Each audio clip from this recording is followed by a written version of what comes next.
Welcome back to my YouTube channel. I am your host cum दोस्त चेष्टा कपूर।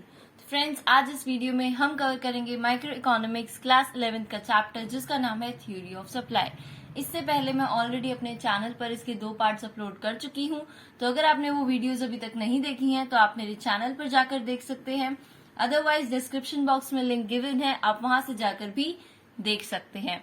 तो friends, ये इसका 3rd पार्ट है और अब हम इस पार्ट में क्या पढ़ेंगे, how does the following things affect supply curve. इसमें कुछ चीजें हैं लाइक जो हमें गिवन है, टेक्नोलॉजी, सब्सिडी, जीएसटी।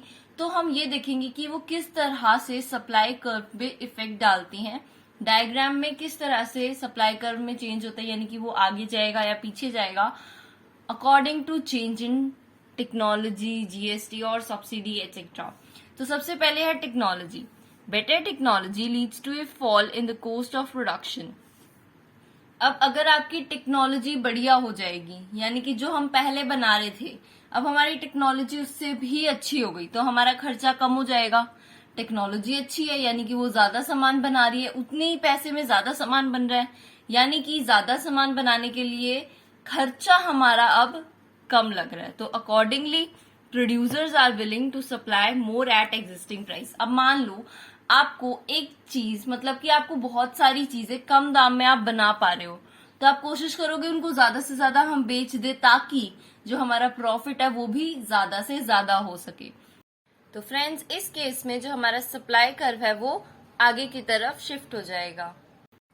देखिए, ये हमारा हमने ग्राफ बना रखा है, ये हमारा इनिशियल सप्लाई कर्व है S, this is initial supply curve. यहाँ पे ये प्राइस पी एंड क्वांटिटी है हमारी यहाँ पे क्यू। हम क्यू ले लेते हैं क्योंकि पी हमारा प्राइस है, क्यू क्वांटिटी है, प्राइस हमारा कांस्टेंट है। क्यों? क्योंकि ओन प्राइस में कोई चेंज नहीं हुआ है, सिर्फ हमारी टेक्नोलॉजी में चेंज हुआ है। तो जब हमारी टेक्नोलॉजी अच्छी हो गई, हमें खर्चा कम मिल रहा है, और जब हमारा खर्चा कम लग रहा है तो हम अपनी सप्लाई को इंक्रीज कर देते हैं।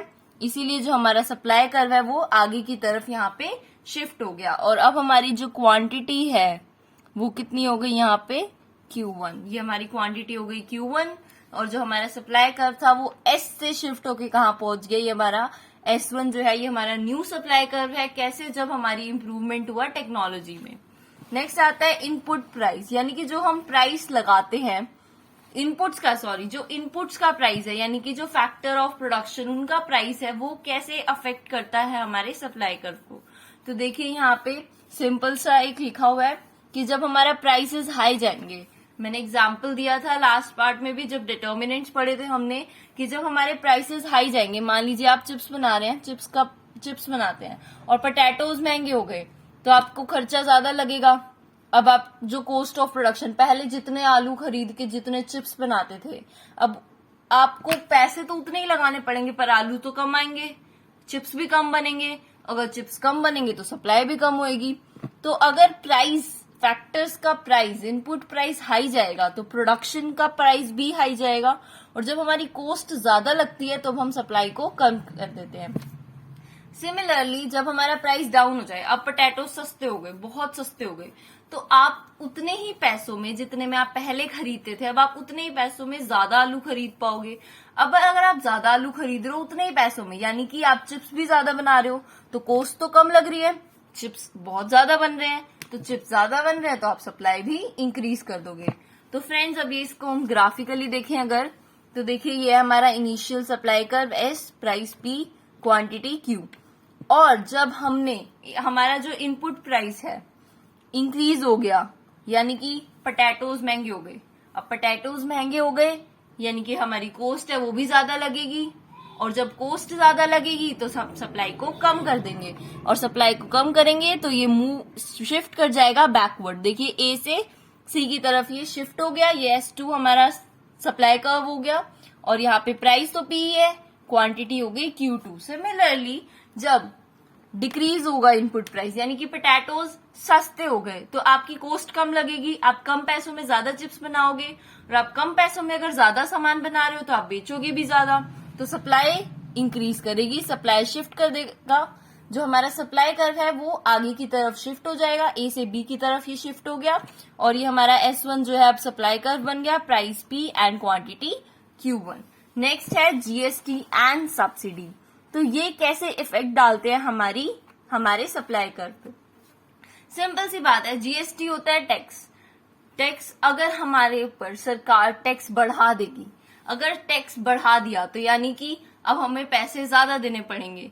अगर हमारे पैसे ज्यादा लग रहे हैं तो हम सप्लाई को कम कर देंगे। तो जब जीएसटी इंक्रीज होगा तो सप्लाई कर्व बैकवर्ड शिफ्ट हो जाएगा ए से सी की तरफ। और जब हमें सब्सिडी मिलेगी, तो हमें सब्सिडी मिल रही है यानी कि हमारा खर्चा कम हो गया, क्योंकि आधे पैसे तो सरकार दे रही है, थोड़े से पैसे तो हमें सरकार दे रही है।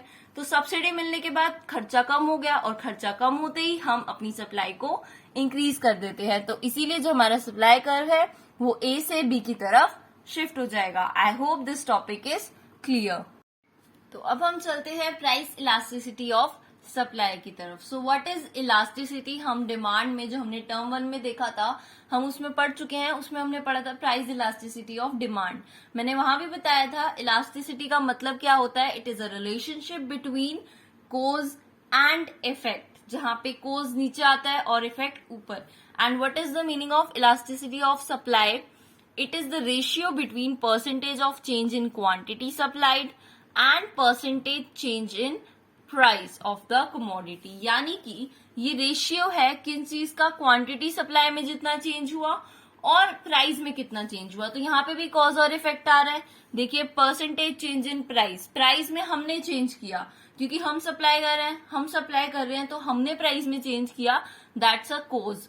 और उससे जो हमारी क्वांटिटी सप्लाइड थी उसमें क्या चेंज आया, दैट इज इफेक्ट। तो effect upon cause, this is elasticity. और इलास्टिसिटी ऑफ सप्लाई, इसको हम ईएस से डिनोट करते हैं। वो किसके इक्वल होता है? Percentage change in quantity supplied upon percentage change in price. और हम इनको परसेंटेज में क्यों कैलकुलेट करते हैं, न्यूमेरिकली क्यों नहीं कैलकुलेट कर लेते कि हाँ हमने प्राइस को इतने से इतना कन्वर्ट कर दिया तो हमारी जो क्वांटिटी सप्लाइड थी वो इतनी हो गई। तो मैं आपको बता दूं, ऐसा हम नहीं कर सकते। क्यों? क्योंकि इससे जो हमारी कैलकुलेशन होगी वो बहुत ज्यादा कॉम्प्लेक्स हो जाएगी। So that's why we use percentage here, ताकि हमारी जो कैलकुलेशन है वो आसान हो जाए। और जब हम इसका फॉर्मूला डिराइव, मतलब अगर हम निकालते हैं फॉर्मूला इसमें वैल्यूज को पुट करके, एलैबोरेट करके, तो हमारा फॉर्मूला क्या आता है? P अपॉन Q इंटू में delta Q by delta P। Here delta Q means Q1 minus Q and delta P means P1 minus P। तो डेल्टा Q का मतलब होता है जो चेंज आया, यानी कि P और Q तो गए जो हमारे इनिशियल थे। हमें प्राइस चेंज करने से पहले जो प्राइस था और क्वांटिटी सप्लाइड पहले थी, चेंज होने से पहले जो थी, वो हो गए P बाई Q। अब Q जो Q1 होता है उसका मतलब है चेंज करने के बाद, जो हमने जब प्राइस चेंज कर दिया, यानी कि प्राइस P था अब हमने प्राइस P1 कर दिया, तो पहले क्वांटिटी Q थी, अब जो क्वांटिटी सप्लाइड है वो क्या हो जाएगी? Q1। तो इन दोनों का जो डिफरेंस होता है वो होता है हमारा डेल्टा Q, और इन दोनों का डिफरेंस होता है हमारा डेल्टा P। तो आगे अब हम बढ़ते हैं degrees of elasticity of supply की तरफ। तो friends, now we are here degree of elasticity of supply. सबसे पहले जब इलास्टिसिटी 1 हो, इसका क्या मतलब है? जब हमने प्राइस में 10% का चेंज किया और उसके रिजल्ट में जो क्वांटिटी सप्लाइड थी उसमें भी 10% का ही चेंज आया, तो हमारी जो इलास्टिसिटी हो गई वो क्या हो गई? 1। और इस केस में देखिए, अब प्राइस में भी सिमिलर 10% का चेंज है, क्वांटिटी सप्लाइड में भी सिमिलरली 10% का ही चेंज है। अब दोनों इसके 1 इलास्टिसिटी ऑफ सप्लाई 1 के इक्वल कब आएगी? जब ऊपर और नीचे दोनों सेम हो, और जब ऊपर और नीचे यानी एक्स एक्सिस और वाई एक्सिस दोनों पे सेम नंबर्स होंगे, तब जो हमारा ग्राफ, जो हमारा कर्व, सप्लाई कर्व बनेगा वो कैसा बनेगा? एक यूनिफॉर्म कर्व बनेगा, समथिंग लाइक दिस। 45 डिग्री के एंगल पे हमारा सप्लाई कर्व बनता है जब हमारी इलास्टिसिटी ऑफ सप्लाई 1 के इक्वल होती है। नेक्स्ट आता है when it is greater than 1। अब elasticity of supply greater than 1 कब होगी? Elasticity of supply greater than 1 कब होगी? जब हमने प्राइस में तो सिर्फ मान लो 5% का ही चेंज किया, और जो हमारा क्वांटिटी सप्लाइड था उसमें 10% का चेंज आ गया। तो यहाँ पे जब हम इसको सॉल्व करेंगे तो 2। सो अब इलास्टिसिटी ग्रेटर देन 1 आ गई, यानी कि जब हमने प्राइस में तो कम चेंज किया और एज ए रिजल्ट हमारा जो क्वांटिटी सप्लाइड था उसमें बहुत ज्यादा चेंज आ गया। तो इन दिस केस हमारी इलास्टिसिटी ऑफ सप्लाई होती है ग्रेटर देन 1। अभी यहाँ देखो प्राइस में तो हमने कम चेंज किया है, प्राइस में कम चेंज किया है, बट उसके रिजल्ट में हमारी क्वांटिटी सप्लाइड में ज्यादा चेंज आ गया। इसको हम अगर रफली बना के देखें, यहाँ पे देखिए तो ये हमारा डायग्राम हो गया, ग्राफ हो गया, क्वांटिटी, प्राइस। तो ये हमारा रफ डायग्राम है। अब देखिए प्राइस में तो कम चेंज आ रहा है, यहां से ले लेते हैं, प्राइस में तो कम चेंज आ रहा है और उसके रिस्पेक्ट में जो हमारी क्वांटिटी है उसमें ज्यादा चेंज आ रहा है।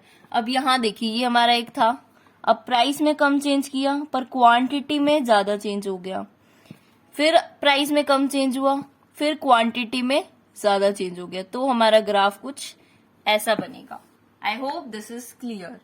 नेक्स्ट आता है हमारे पास इलास्टिसिटी लेस देन 1। अब लेस देन 1 का होगी, ऊपर से बिल्कुल अपोजिट केस हो जाएगा।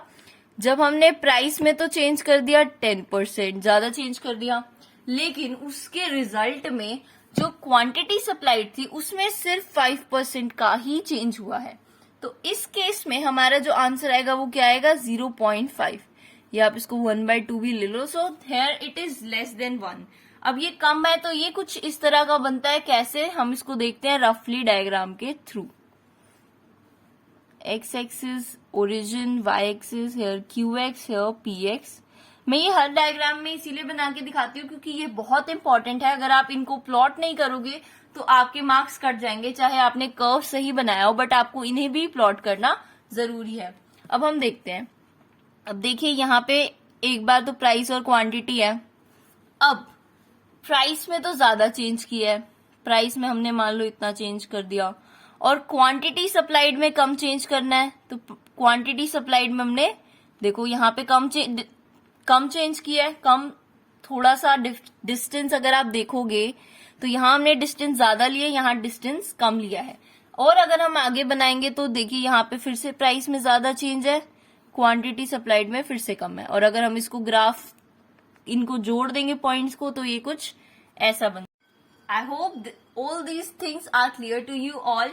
और फ्रेंड्स आज की वीडियो में बस इतना ही। अब हमारे पास बस 2 केसेस बचे हैं, perfectly elastic supply curve and imperfectly elastic supply curve, और उसके बाद factors affecting elasticity of supply, और वहां हमारा चैप्टर खत्म हो जाएगा।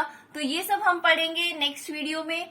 तब तक के लिए अगर आपको मेरी ये वीडियो अच्छी लगी हो then please hit the like button, and for more amazing videos do subscribe to my YouTube channel. Thanks for watching this video guys. See you in my next video.